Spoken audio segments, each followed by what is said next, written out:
शमी का पौधा ऐसा होता है जो योनियों में, वृक्ष की योनि में अंतिम योनि पर लाकर रुक जाता है। कौन सा?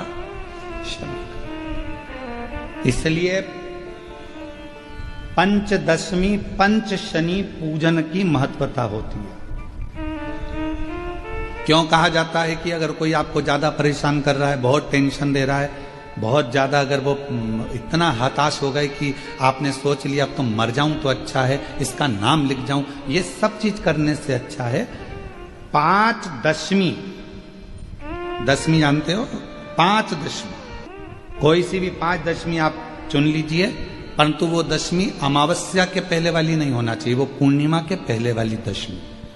पांच कोई सी भी दशमी पर शमी के वृक्ष के नीचे जाइए, घी का दीपक लगाइए, शुद्ध जल तांबे के पात्र में लेकर जाकर अर्पित करिए। पहले दीप जलाना, उसके बाद शमी के पौधे में जल डालना और पौधे उस वृक्ष के नीचे बैठकर जल चढ़ाकर वहीं पर एक चावल का दाना समर्पित कर कर बाबा से प्रार्थना करना कि बाबा मुझे बहुत कष्ट है, ये मेरा एक तकलीफ मुझे दे रहा है, बस आप मेरी तकलीफ को दूर करना। शिव की ऐसी कृपा होगी। पांच शमी पूजन, जब विजय दशमी के भाव से, दशमी आपके यहाँ पर भी पूजन होती, विजयदशमी पे हमारे यहाँ शमी के पत्र की बड़ी पूजन का महत्व है।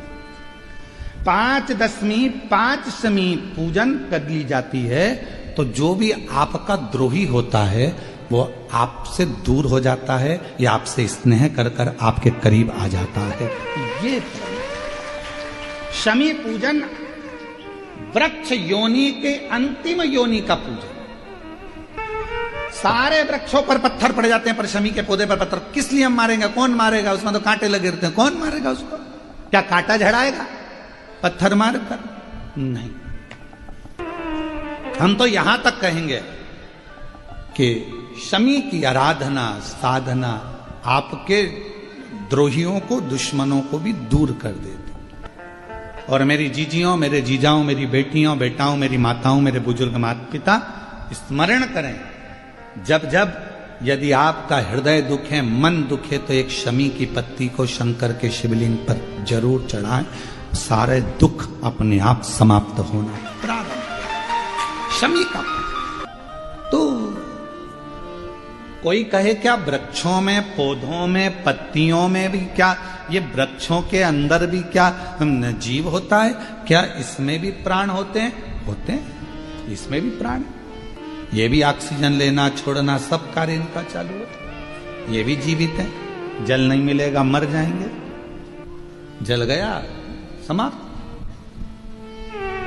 सूर्य को तीन अर्घ होते हैं, एक लाल चंदन का अर्घ कार्य की सिद्धि के लिए सूर्य नारायण को दिया जाता है, एक काली मिर्ची के पानी का, जब आप कोई एग्जाम में बैठ रहे हैं, कोई परीक्षा में बैठ रहे हैं और आपको उसमें उत्तीर्णता चाहिए या मेरा यह काम सफल चाहिए या अदालत में केस चल रहा है उसको निपटाना है, तो काली मिर्ची के जल से सूर्य को अर्घ दी जाती है, तो उस जल के अर्घ से व्यक्ति का काम तुरंत 1.5 महीने के अंदर सफल हो जाता है।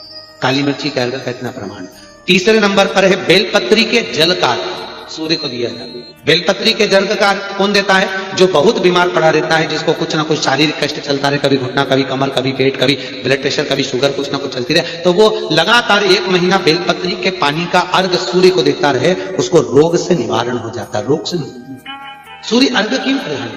जब जब तुमरुका जी ने नारद जी से कहा, जब तुम्हें शंकर का मंत्र अचानक चलते चलते जाते आते अचानक तुम्हारी जिह्वा पे शिव नाम आ जाए, अचानक तुम्हारी जिह्वा पर शंकर का नाम आ जाए, समझ लेना कोई बहुत बड़ा विघ्न सामने आया था। मेरा शंकर तुम्हारे सम्मुख में वाणी के रूप में, शब्द के रूप में, मंत्र के रूप में बाहर निकला और उस शंकर ने तुम्हारे दुख को काट दिया है, तुम्हारी तकलीफ को काट दिया। कितना सुंदर कहा है कि स्वप्न में भी, सपने में अगर शिवलिंग दिख रहा है, समझना कोई तकलीफ थी उसको काटने के लिए आया। स्वप्न में आप देख रहे हो कि मैं शंकर जी के मंदिर गई और वहां से सांप निकल कर आ गया, कोई बेल खड़ा था, कोई एक सुंदर सी स्त्री निकल रही थी, कोई बच्चा खेल रहा था। मैं जब मंदिर से घर लौट रही थी, मेरे पात्र हाथ में रखा हुआ था जल का, कहीं पूजन की थाली ढूंढ रही थी। स्वप्न में जब पूजन ही और शिव ही नजर आए, सौभाग्यवती स्त्री नजर आए, जब कोई वृषभ नजर आए, मान लो शिव मंदिर के बाहर स्वप्न में भी अगर सर्प भी नजर आए, शिव मंदिर के अंतर्गत पहुंची और एक प्रकाश नजर आ रहा है। स्वप्न में ऐसा लगा कि मंदिर में गई और एकदम उजाला दिखा, समझ लेना कि तुम्हारा दुख कोई बड़ा था। मेरा शंकर स्वप्न में आकर याद कर कर तुम्हें काट कर जा।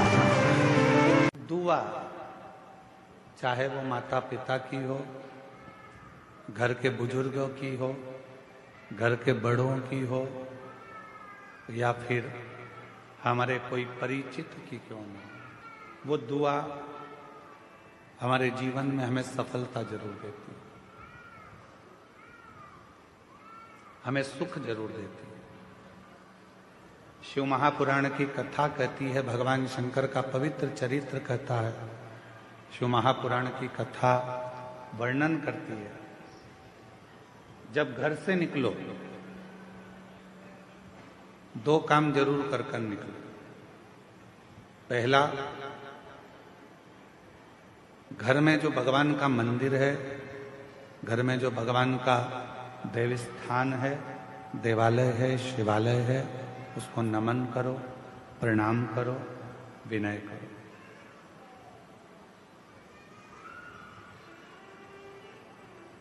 दूसरा, घर से निकलते समय अपने घर का जो बुजुर्ग हैं, अपने घर के जो बड़े हैं, उनको नमन करो, उनको प्रणाम करो। एक परमात्मा का साथ और दूसरा घर के बुजुर्गों का आशीर्वाद जब हमारे साथ चलता है तो निश्चित है उसका फल हमको मिलता जरूर है। कहीं विघ्न में हम पड़ रहे हैं, कहीं विघ्न में हम गिर गए हों, पड़ गए हों, तो उस विघ्न से निकलने के लिए घर के बुजुर्गों का आशीर्वाद और महादेव की कृपा, ये दोनों ही हमारे लिए श्रेष्ठता देते हैं। एक होता है तराशना और दूसरा होता है तलाशना।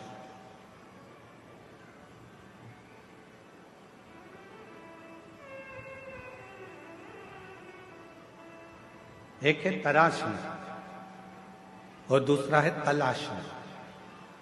हम तलाशते रहते हैं, ये वो सब ढूंढते रहते हैं, और तराशने में क्या करते हैं कि हम कुछ ना कुछ बनाने का प्रयास करते हैं, कुछ निर्माण करने का प्रयास करते हैं, कुछ अच्छा करने का प्रयास करते हैं।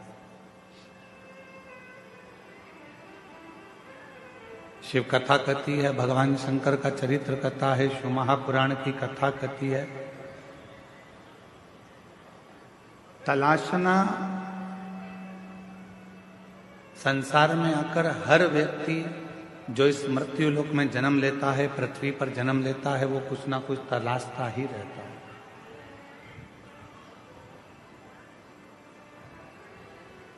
और वो तलाशने के चक्कर में फिर वो कहीं ना कहीं व्यक्ति में भी खोट ढूंढने लगता है।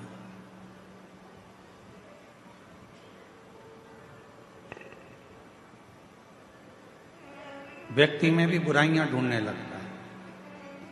क्यों? क्योंकि वो तलाश रहा है। यदि वो तलाशता नहीं और तराशने का काम करता, खुद को संवारने का, खुद को सुधारने का, खुद को श्रेष्ठ बनाने का कार्य करता, तो दुनिया में फिर कोई उसको बुरा नजर ही नहीं आता, सब श्रेष्ठ दिखते और वो अपनी जिंदगी को भी श्रेष्ठ बना देता, वो अपने जीवन को भी श्रेष्ठ बना। जिसने खुद को तराशा, जिसने स्वयं को श्रेष्ठ बनाने का प्रयास किया है, अपने आप को सुधारने का प्रयास किया है, वो जिंदगी में बहुत आगे बढ़ा, वो जीवन में बहुत तरक्की कर। ब्रह्मा जी ने भगवान शिव को जानने के लिए एक विशाल पर्वत को घुमाना प्रारंभ किया। विशाल पर्वत। भगवान विष्णु और ब्रह्मदेव दोनों मिलकर उस पर्वत को घुमा रहे हैं। अब किसी ने पूछा शंकर भगवान को जानने के लिए पर्वत घुमाया। हमारा निवेदन है भगवान को जानने के लिए उन्होंने पर्वत घुमाया। आपसे निवेदन है भगवान शंकर को जानने के लिए आप पर्वत मत घुमाओ, बस थोड़ा सा दिल घुमा लो, थोड़ा सा मन घुमा लो, थोड़ा सा दिल को शिव तक लेकर चले जाओ, भगवान प्राप्त हो जाएगा, शिव मिल जाएगा। शिव की प्राप्ति का केंद्र बिंदु है अपने मन को थोड़ा सा टर्न कर, थोड़ा मोड़ दीजिए।